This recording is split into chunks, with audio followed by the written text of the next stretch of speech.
Aging often comes with one big question. Is it better to be alone, or should I be with someone? Let me tell you a secret that society doesn't talk about.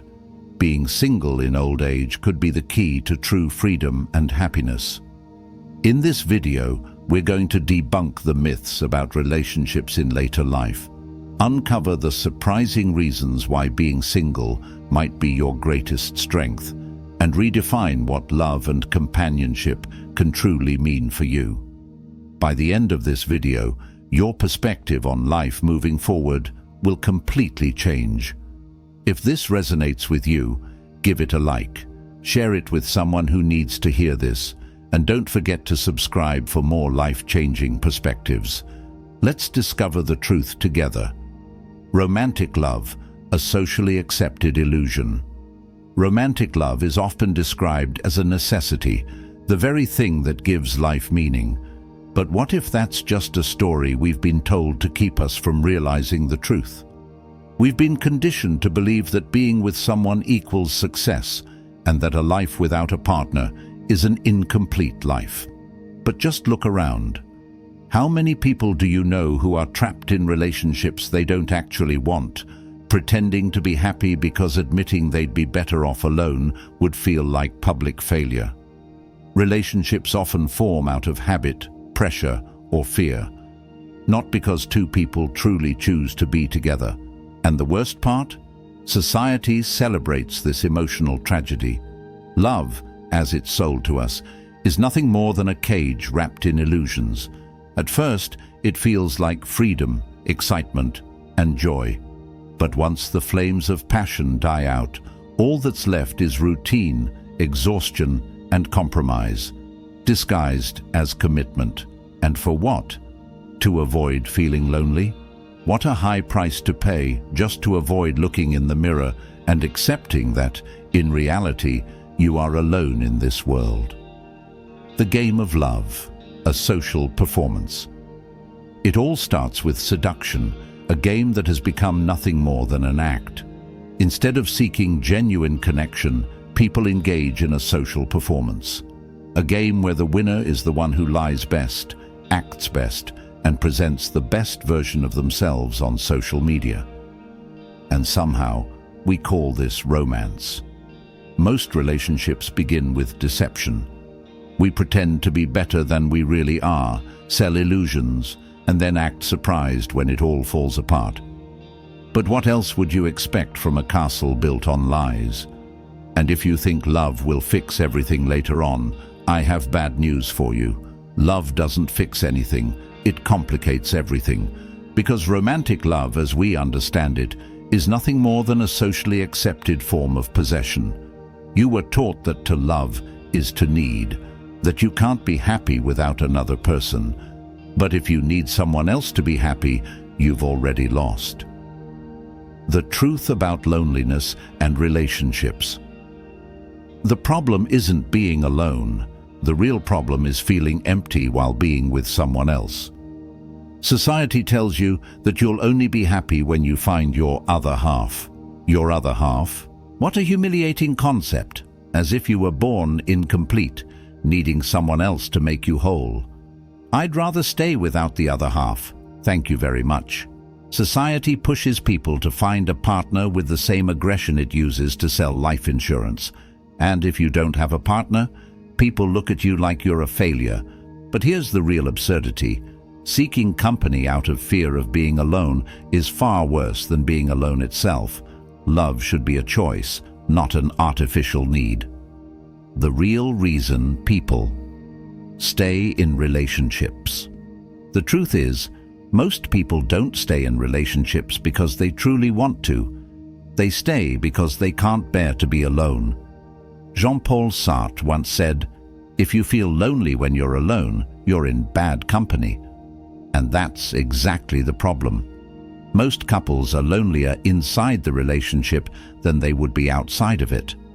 Because modern relationships are built on emotional dependency, not genuine connection. Instead of trust, they thrive on surveillance, control, and fear. If you need to know where your partner is at all times, if you find yourself checking their phone, If you constantly fear they'll get bored or look elsewhere, you're not in a relationship, you're in an emotional prison. The illusion of fidelity and control. Infidelity is the ghost that haunts every relationship, because in today's world, fidelity has become the exception, not the norm. Technology has made cheating instant, effortless, and accessible. Yet we continue to pretend that monogamy is realistic. If most couples cheat or have been cheated on, why do we keep believing in the myth of eternal fidelity? Because love, as it's sold to us, is based on control, not trust.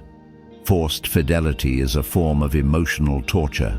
Sex, one of life's greatest pleasures, becomes a battlefield where desire is smothered by rules, guilt, and obligation. Nature makes it clear, most animals don't chain themselves to a single partner for life. Even the ones that do still seek the company of others. Yet humans have turned sex into a routine obligation with the same person, whether they want to or not. And we call that commitment, the power of choosing freedom over obligation. What's stopping you from living the way you truly want? The rules. Rules that aren't even respected by the people who defend them. Those who preach monogamy the loudest are often the ones repressing their own instincts the most. The truth is simple. Forced monogamy creates tension, not love. Human desire is as natural as breathing, and denying it won't make it disappear. What you repress will eventually destroy you. What true freedom looks like. If you decide to share your life with someone, do it because there's a shared purpose. Not because you think you need that person to feel complete. Not because society told you it's mandatory. Most people follow social norms blindly, believing that getting married and staying in a relationship guarantees happiness. But the real freedom begins when you stop playing the game, when you stop believing that love requires control, when you let go of relationships built on obligation, guilt, or fear.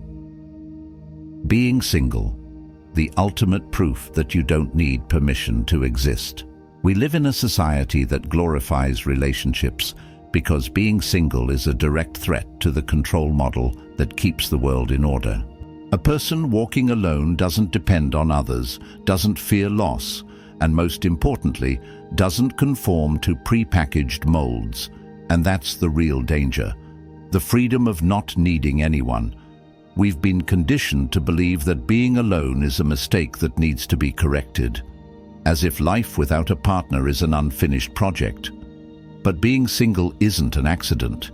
It's a choice that few have the courage to make. And the ones who criticize this choice are ironically the same people living in miserable relationships that they carry like a corpse they can't bury. Couplehood should be the exception, not the norm. The true natural state of humans is freedom. Animals remind us of this constantly. Wolves hunt in packs, but sleep alone. Lions live in communities, but mate and move on without emotional contracts. Only humans have turned love into a perpetual pact that denies their most basic right, the right to exist unbound. Emma Goldman put it bluntly, "The most dangerous slavery is the one where the slave loves their chains." And so, we live loving our relationships because they make us feel secure. Even though, deep down, we know that security is the coziest prison ever designed. Relationships trap you with promises of stability, but often end up creating emotional instability. Why society pressures you to find a partner.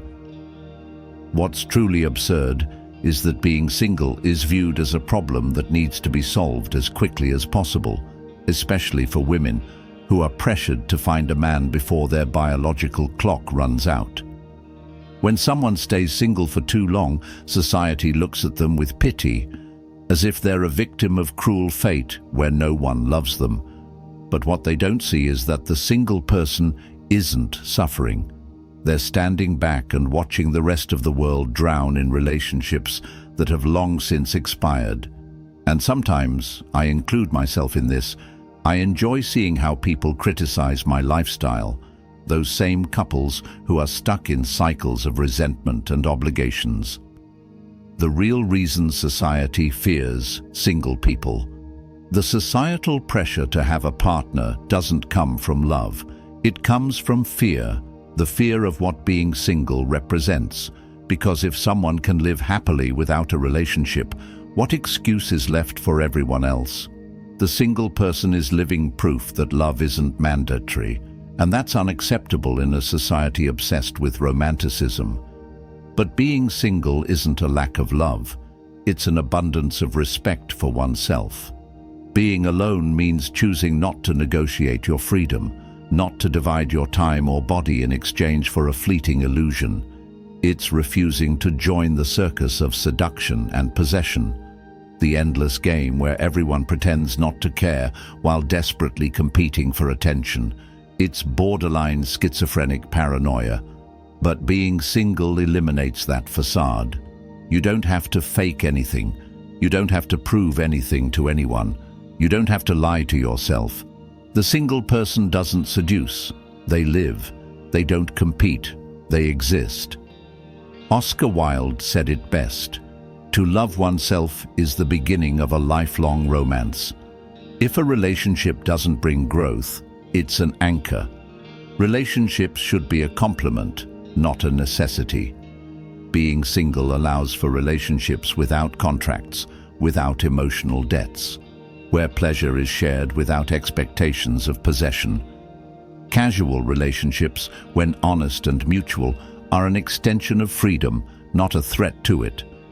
They represent the true reason for relationships, something spontaneous, real, and without force. Singleness, in its purest form, is an act of brutal honesty with the world. It's a conscious decision not to fool yourself with false promises of eternal love. It's accepting that you can love without possessing, enjoy without promising, and share without losing yourself in the process.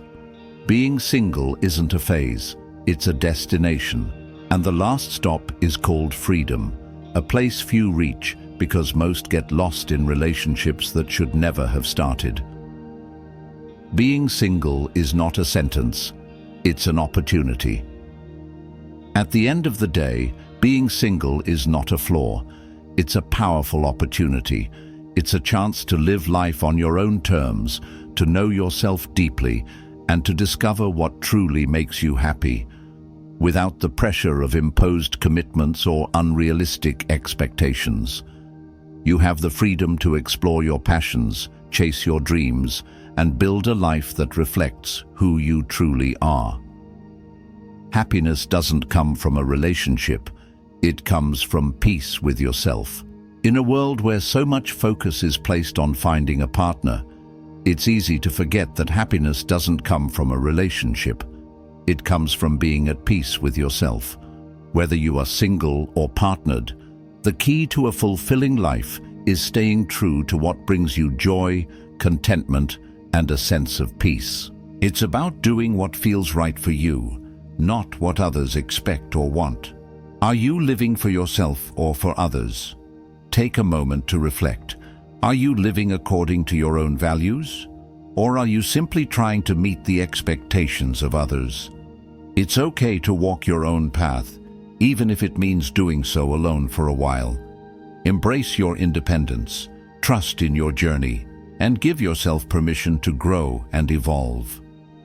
Final thoughts. Create a life that aligns with who you are. If today's message resonated with you, I encourage you to reflect on it further.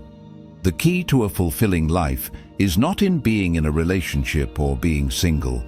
It's in being true to yourself. It's in creating a life that aligns with your inner desires. And it's in finding peace with who you are, no matter your relationship status. If you enjoyed this video, please take a moment to like it, share it with someone who needs to hear this, subscribe to our channel for more insightful reflections. We're grateful that you joined us today and look forward to seeing you in our next video. Keep living your truth and stay true to the journey that brings you the most fulfillment.